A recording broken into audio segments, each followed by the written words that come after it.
नमस्कार साथियों, स्वागत है आपका अभिनव कैरियर एकेडमी के यूट्यूब प्लेटफॉर्म पे। यहाँ पर जो सीईटी की 2024 सीरीज चल रही है, इसके अंदर हम कंप्यूटर के बारे में डिस्कस कर रहे थे। इससे पहले काफ़ी टॉपिक्स हो चुके हैं। आज हम बात करेंगे ऑपरेटिंग सिस्टम की।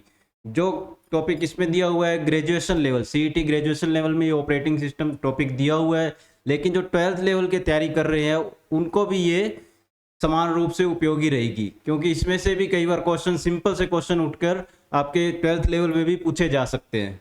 तो इसको 12th लेवल और सीजीएल दोनों को देखनी है। ऑपरेटिंग सिस्टम होता क्या है? जो कंप्यूटर है, सबसे मेन पार्ट जो कंप्यूटर का होता है वो ऑपरेटिंग सिस्टम ही होता है। जिससे पहले वाले पिछले पार्ट में भी हमने देखा, तभी ऑपरेटिंग सिस्टम के बारे में कुछ एक थोड़ा बहुत डिस्कस किया, तभी ऑपरेटिंग सिस्टम होता क्या है, इसके काम क्या होते हैं। जो मेन, जो जिस तरह से गाड़ी में इंजन होता है, वैसे क्या होता है कंप्यूटर में ऑपरेटिंग सिस्टम होता है। ऑपरेटिंग सिस्टम के बिना कंप्यूटर किसी काम का नहीं रहता है। ऑपरेटिंग सिस्टम ही है जो हर प्रोसेस को, हर डिवाइस को, जितने भी इंटरफेस है उनको मैनेज करने का काम कौन करता है? ऑपरेटिंग सिस्टम ही करता है। ऑपरेटिंग सिस्टम एक सॉफ्टवेयर होता है जो कि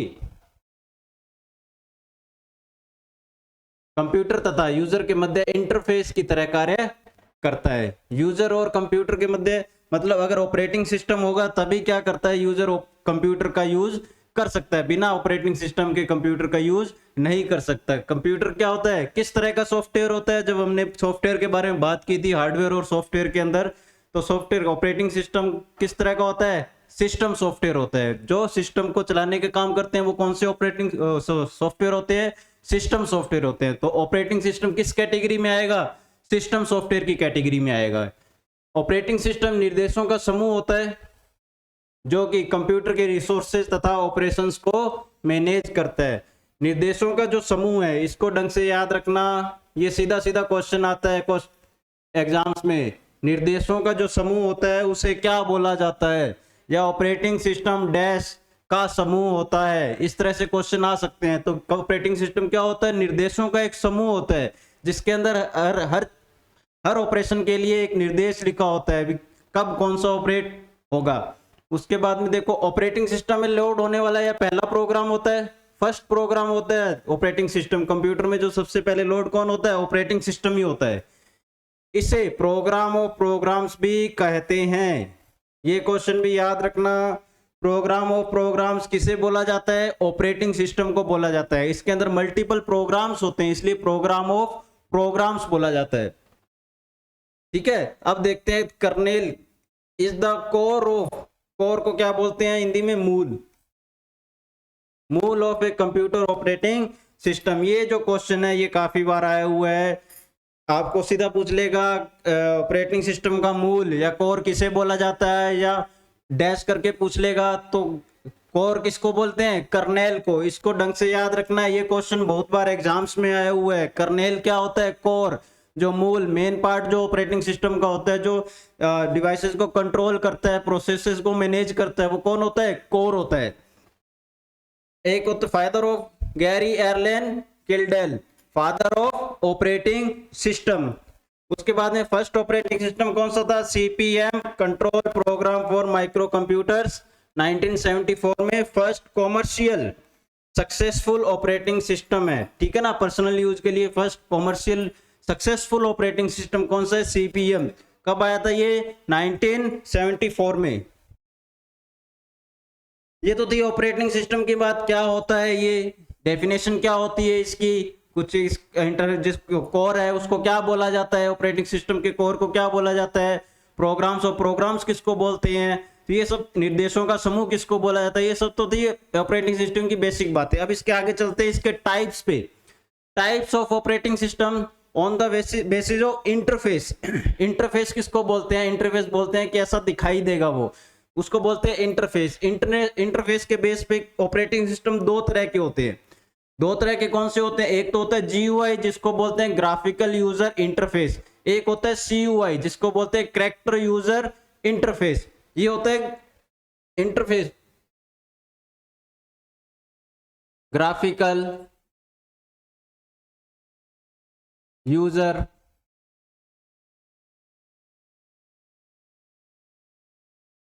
इंटरफेस। जीयूआई का मतलब होता है ग्राफिकल यूजर इंटरफेस, यूआई होता है कैरेक्टर यूजर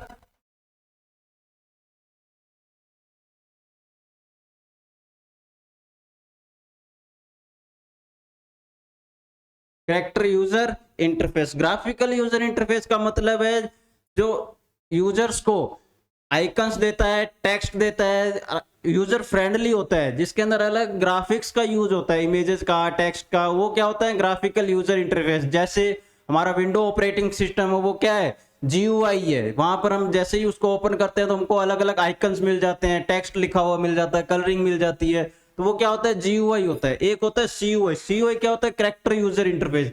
इसके जैसे इसके अंदर क्या होती है, कोई भी अगर अपने को काम करवाना है तो उसके लिए हमें कमांड लिखनी पड़ती है, कैरेक्टर्स का यूज करना पड़ता है। इसके अंदर कोई आइकन नहीं होता है, ठीक है, बिल्कुल ब्लैक स्क्रीन होती है, जैसे कमांड प्रॉम्प्ट होता है वैसा ही होता है ये। इसके अंदर क्या कैरेक्टर्स, सीयूआई के अंदर कैरेक्टर्स का यूज करके हमें कोई भी ऑपरेशन जो करवाना है कैरेक्टर्स का यूज करके, कमांड्स का यूज करके करवाया जाता है। ये तो था इंटरफेस के बेस पे।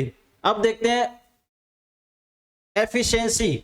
एफिशिएंसी कार्य क्षमता के आधार पर उसके पार्ट्स देखते हैं कौन कौन से होते हैं। Batch operating system, multi processing, multitasking, multi programming, network operating system, distributed, time sharing और रियल टाइम। अब इनकी आगे चलेंगे जब इनके बारे में एक एक को डीपली डिस्कस करेंगे भी कौन सा ऑपरेटिंग सिस्टम क्या काम आता है, इनके अंदर डिफरेंस जब आप पढ़ोगे तो आप खुद से समझ जाओगे भी कौन सा ऑपरेटिंग सिस्टम दूसरे ऑपरेटिंग सिस्टम से किस तरह से अलग है। चलिए अब देखो इंटरफेस के आधार पर हमने देखा था जीयूआई और सीयूआई। सबसे पहले देख तो कैरेक्टर यूजर इंटरफेस, सीयूआई जिसको बोलते हैं। इस ऑपरेटिंग सिस्टम में चलाने के लिए कमांड्स को टाइप करना पड़ता है। ये याद रखना, क्वेश्चन आ सकता है किस ऑपरेटिंग सिस्टम में कमांड्स का यूज किया जाता है, किस ऑपरेटिंग सिस्टम को चलाने के लिए कमांड्स का यूज किया जाता है, तो वो कौन सा होता है, CUI character user interface. CUI user friendly नहीं होता। इसका क्या मतलब होता है, यूजर फ्रेंडली का मतलब होता है कोई भी अनजान व्यक्ति भी जिस चीज को यूज कर सके वो होता है यूजर फ्रेंडली। जैसे मोबाइल है तो मोबाइल को छोटा बच्चा भी यूज कर सकता है, बुजुर्ग व्यक्ति भी यूज कर सकता है, उसके लिए ज्यादा कोई समझने की जरूरत नहीं पड़ती है, क्योंकि उसके अंदर क्या होता है आइकन्स होते हैं, सब चीजें सामने दिखाई दे रही होती हैं, क्लिक करना होता है, ठीक है, लिखा हुआ होता है हर चीज। तो वो तो होता है यूजर फ्रेंडली जो हर कोई उसको यूज कर सके। और यूजर फ्रेंडली कौन से नहीं होते, जिसको हर कोई यूज ना कर सके। अब ये यूजर फ्रेंडली क्यों नहीं है, क्योंकि सीयूआई के अंदर हर कोई ऑपरेशन, जैसे कोई फोल्डर बनाना है, कोई सी डायरेक्टरी को डिलीट करना है, तो उसके लिए एक स्पेसिफिक क्या होती है कमांड्स होती है। उन कमांड्स को याद रखना पड़ता है, उन कमांड्स को लिखना पड़ता है, फिर वो ऑपरेशन परफॉर्म होता है। इसलिए ये क्या होता है यूजर फ्रेंडली नहीं होता है। एग्जाम्पल डोस, इस क्या बोलते, डोस की फुल फॉर्म क्या है, डिस्क ऑपरेटिंग सिस्टम। जैसे ये ब्लैक स्क्रीन दिख रही है ये होता है डोस। नेक्स्ट देखते हैं GUI graphical user interface. GUI operating system को चलाने के लिए कमांड नहीं देनी पड़ती है, बल्कि जिस प्रोग्राम को ओपन करना है उसमें माउस से क्लिक करना पड़ता है। कोई भी ऑपरेशन करना है जीयूआई के अंदर, कोई फोल्डर को ओपन करना है तो उसको डबल क्लिक कर देंगे, किसी फोल्डर को डिलीट करना है या किसी फाइल को डिलीट करना है तो राइट क्लिक करके उसके अंदर डिलीट की कमांड है उसको क्लिक कर देंगे। तो सिंपली जो काम होते हैं वो माउस से हो जाते हैं जीयूआई के अंदर। लेकिन वही काम अगर हमें सीयूआई में करना हो तो उसके लिए अलग अलग कमांड्स हमें टाइप करनी पड़ती है। GUI operating system user friendly होता है, हर कोई इसको इजीली यूज कर सकता है, ठीक है। जैसे एमएस विंडो, माइक्रोसॉफ्ट विंडो, ये देखो ये जीयूआई का एक इमेज है। यहाँ पर आपको ये छोटे छोटे जो इमेज दिख रही है इनको क्या बोलते हैं, आइकन्स बोलते हैं। ये छोटे छोटे क्या हैं, सारे आइकन्स होते हैं। नेक्स्ट देखते हैं कार्य क्षमता के आधार पर ऑपरेटिंग सिस्टम कितने तरह के होते हैं। Batch operating system, multi programming, multi processing, multitasking, time sharing, distributed, network और रियल टाइम ऑपरेटिंग सिस्टम। आगे देखते हैं इनके डीपली देखते हैं इनको क्या क्या इनके अंदर प्रोसेस होते हैं, किस तरह से ये वर्क करते हैं। सबसे पहले आता है batch operating system. Batch operating system में क्या होता है, किसी भी जॉब को करने के लिए, जैसे मेरी कोई जॉब है, मेरे को कुछ करना है तो जॉब का क्या बनाता हूं मैं, बैच बनाता हूं, ठीक है। उस बैच को फिर क्या करता हूं ऑपरेटिंग सिस्टम पे रन करता हूं। तो हर जॉब के लिए एक अलग बैच बनता है, उस बैच को क्या किया जाता है, ऑपरेटिंग सिस्टम पे या प्रोसेसर पे रन किया जाता है, उनको बोलते हैं बैच ऑपरेटिंग सिस्टम।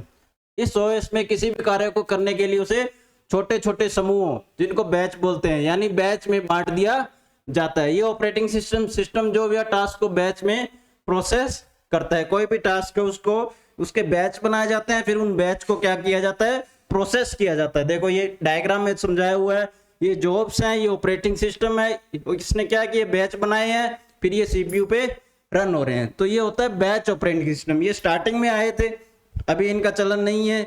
स्टार्टिंग में जो ऑपरेटिंग सिस्टम थे उनमें क्या होता था, बैच का जो कंसेप्ट है वो यूज किया जाता था। नेक्स्ट देखते हैं multi programming. Multi programming operating system कौन से होते हैं, जहां पर मल्टीपल प्रोग्राम्स रन होते हैं, उन्हीं वही तो होते हैं multiple programming operating system. Multi programme operating system एक से अधिक जॉब को मेमोरी में एक साथ लोड कर सकता है। ऑपरेटिंग सिस्टम इनमें से किसी एक जॉब को एग्जीक्यूट करना शुरू करता है। मतलब कोई मल्टीपल जॉब्स हैं, जैसे दो जॉब हैं, दो जॉब को रन करना है, तो पहले तो वो एक को रन करेगा। जब पहली जॉब को आईओ डिवाइस की आवश्यकता हुई तो उसके पास चला गया, तो उस टाइम में जो सीपीयू है जो फ्री रहा है वो फ्री नहीं रहता है, वो क्या करता है, सेकंड जॉब को क्या करता है, रन करने लग जाता है। तो वो होता है मल्टीपल प्रोग्रामिंग। एक जॉब जो आईओ डिवाइस को यूज कर रही है वो वहां चली गई, उस टाइम के अंदर सीपीयू फ्री था, तो सीपीयू ने क्या किया, नेक्स्ट जॉब को उठा के उसको एग्जीक्यूट करने लग गया। तो वो होता है मल्टी प्रोग्रामिंग। जब वर्तमान में एग्जीक्यूट हो रहे जॉब में इनपुट आउटपुट ऑपरेशन की आवश्यकता होती है, तो ऑपरेटिंग सिस्टम अगले जॉब की प्रोसेसिंग के लिए सीपीयू को उस जॉब पर स्थानांतरित कर देता है। मतलब जब एक मल्टीपल जॉब्स हैं, एक जॉब जब चल रही है उसको आईओ की आवश्यकता हुई, पेरिफेरल्स अलग डिवाइस की आवश्यकता हुई, उस टाइम के अंदर सीपीयू फ्री था, उस सीपीयू ने क्या किया, नेक्स्ट जॉब को ऑपरेट करना शुरू कर दिया। तो ये होता है मल्टी प्रोग्रामिंग ऑपरेटिंग सिस्टम। उसके बाद आता है मल्टी प्रोसेसिंग। मल्टी प्रोग्रामिंग क्या आता है, मल्टीपल प्रोग्राम रन करने। मल्टी प्रोसेसिंग क्या है, जो प्रोसेसर होते हैं, जैसे किसी कंप्यूटर में मल्टीपल प्रोसेसर जब यूज किए जाते हैं तो वो होता है multi processing operating system. Multi processing operating system ऐसा ऑपरेटिंग सिस्टम होता है जिसमें एक से ज्यादा सीपीयू या प्रोसेसर्स का इस्तेमाल किया जाता है। इस बात को याद रखना, मल्टी प्रोग्रामिंग में क्या होता है, मल्टीपल प्रोग्राम्स रन होते हैं। मल्टी प्रोसेसिंग में क्या होता है, मल्टीपल प्रोसेसर्स होते हैं जो जॉब्स को रन करते हैं। मल्टी प्रोसेसिंग ऑपरेटिंग सिस्टम में कई कार्यों को अलग अलग सीपीयू में डिवाइड कर दिया जाता है, जिसके कारण कार्य और भी ज्यादा तेज गति से हो पाता है। मल्टी प्रोसेसिंग, जब प्रोसेसर ज्यादा होंगे तो सीधी सी बात है, प्रोसेसर ज्यादा होंगे तो काम भी तेज गति से होगा। जैसे मान लो एक काम है कोई एक आदमी कर रहा है और उसी काम को अगर 5 आदमी मिलकर कर रहे हैं तो काम तो जल्दी होगा। वो इसी मल्टी प्रोसेसिंग में होता है। इसके अंदर मल्टीपल प्रोसेसर होते हैं जो एक जॉब को एक साथ एग्जीक्यूट करते हैं, जिससे क्या होता है, काम जल्दी हो जाता है, टाइम बचता है। एग्जांपल है यूनिक्स, लिनक्स, सोलरिस, विंडोज, ये सारे किसके हैं, मल्टी प्रोसेसिंग के। ये देखो मेन मेमोरी है, एक सीपीयू ये रहा, एक प्रोसेसर ये रहा, एक प्रोसेसर ये रहा, ठीक है। मल्टीपल प्रोसेसर जहां होते हैं वो होता है मल्टी प्रोसेसिंग ऑपरेटिंग सिस्टम। अब देखो types of multi processing operating से, इसके दो टाइप्स होते हैं, याद रखना। मल्टी प्रोसेसिंग ऑपरेटिंग सिस्टम के दो टाइप्स होते हैं, एक तो सिमेट्रिक होता है और एक होता है एसिमेट्रिक। सिमेट्रिक कौन से होते हैं, सिमेट्रिक मल्टी ऑपरेटिंग सिस्टम को शेयर्ड एवरीथिंग के नाम से भी जाना जाता है। इसका नाम याद रखना, शेयर्ड एवरीथिंग। किस ऑपरेटिंग सिस्टम को बोलते हैं, symmetrical multi processing operating system को बोलते हैं, ठीक है। शेयर्ड एवरीथिंग के नाम से भी जाना जाता है। यह एक कंप्यूटर प्रोसेस जो कई प्रोसेस के माध्यम से एग्जीक्यूट किया जाता है। सिमेट्रिकल में क्या होता है, किसी एक जॉब को क्या होता है, मल्टीपल प्रोसेसर रन करते हैं। किसी जॉब्स को मल्टीपल प्रोसेसर जब रन करते हैं, सभी का अपना अपना काम दिया होता है, सारे प्रोसेसर्स क्या करते हैं, वो अपना अपना काम करते हैं, तो वो होता है सिमेट्रिकल मल्टी प्रोसेसिंग। एक होती है एसिमेट्रिकल। एसिमेट्रिकल में क्या होता है, इस ऑपरेटिंग एक प्रकार का कंप्यूटर सिस्टम है जहां पर प्रत्येक प्रोसेसर को एक स्पेशल कार्य दिया जाता है। इस ऑपरेटिंग सिस्टम में एक प्रकार का मास्टर प्रोसेसर होता है जो अन्य प्रोसेसर की गतिविधियों को नियंत्रित करता है। सिमेट्रिक में तो ये नहीं था। सिमेट्रिक में क्या होता है, हर प्रोसेसर को अपनी एक जॉब दे दी, वो उस पर्टिकुलर जॉब को क्या करता है, रन करता है। और एसिमेट्रिक में क्या होता है, एक जो प्रोसेसर होता है उसको क्या बना देते हैं, मास्टर प्रोसेसर बना देते हैं। वो जो मास्टर प्रोसेसर होता है वो क्या करता है, दूसरी जो प्रोसेसर्स हैं उनको जो जॉब है उसको एग्जीक्यूट करवाने का काम करता है। तो ये होता है एसिमेट्रिक और सिमेट्रिकल। नेक्स्ट देखते हैं मल्टी टास्किंग। अभी हमने देखी मल्टी प्रोग्रामिंग, मल्टी प्रोसेसिंग, और अब देखते हैं मल्टी टास्किंग। मल्टीटास्किंग और मल्टी प्रोग्रामिंग में ज्यादा डिफरेंस नहीं है, थोड़ा सा डिफरेंस है। मल्टी प्रोग्रामिंग जो मल्टीटास्किंग है वो लॉजिकल एक्सटेंशन ही है किसका, मल्टी प्रोग्रामिंग का। अब देखते हैं मल्टीटास्किंग वह ऑपरेटिंग सिस्टम होता है जिसके द्वारा यूजर कंप्यूटर में एक समय में एक से अधिक काम कर सकता है। एक ही टाइम पर जब multiple task, multiple jobs run हो रही हैं उसको क्या बोलते हैं, मल्टीटास्किंग। यह मल्टी प्रोग्रामिंग सिस्टम का तार्किक विस्तार, लॉजिकल एक्सटेंशन है जो एक साथ कई प्रोग्रामों को निष्पादन करने में सक्षम बनाता है।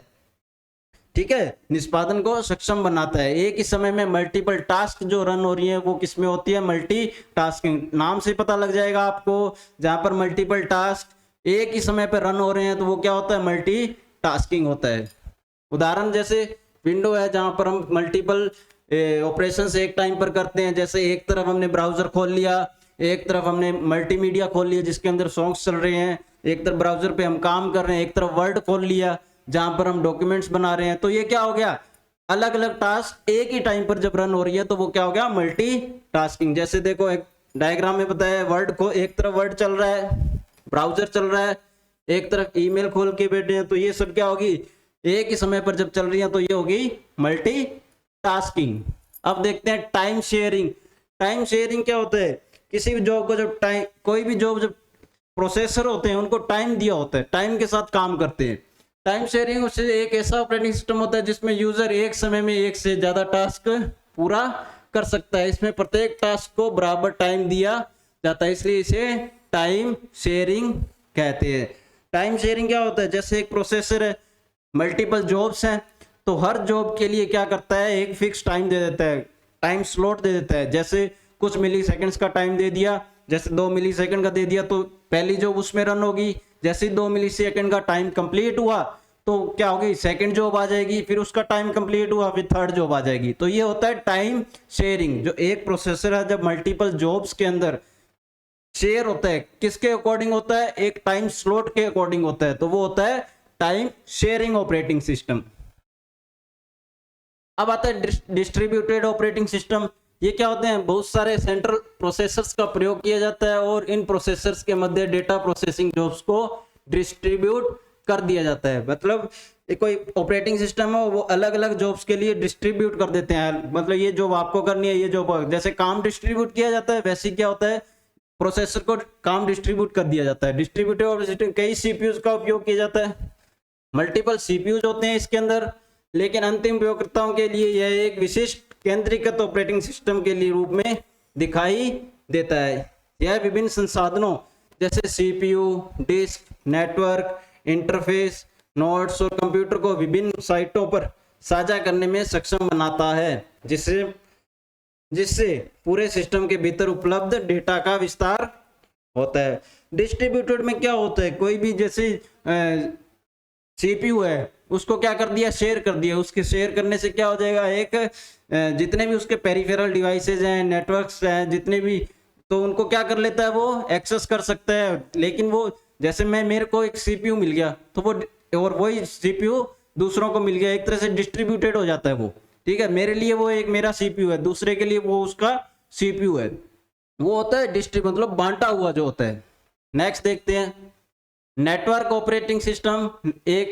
नेटवर्क एक प्रकार का इंटरफेस है जो नेटवर्क पर कई डिवाइसों को आपस में जोड़ता और संसाधनों और रिसोर्सेज को शेयर करने में मदद करता है। नेटवर्क पे होता है ऑनलाइन जो चलते हैं वही ऑपरेटिंग सिस्टम होते हैं। जैसे सर्वर्स होते हैं बहुत सारे जो ऑनलाइन आपको वर्क प्लेस प्रोवाइड करवाते हैं, वहां से आप उनकी जितनी भी डिवाइसेस है उनको एक्सेस कर सकते हो। जैसे कोई ऑर्गेनाइजेशन है उसके अंदर मल्टीपल सीपीयू चल रहे हैं तो लैन से कनेक्टेड है, वो अलग अलग पेरिफेरल्स को भी एक्सेस कर सकते हैं, जैसे प्रिंटर हो गया।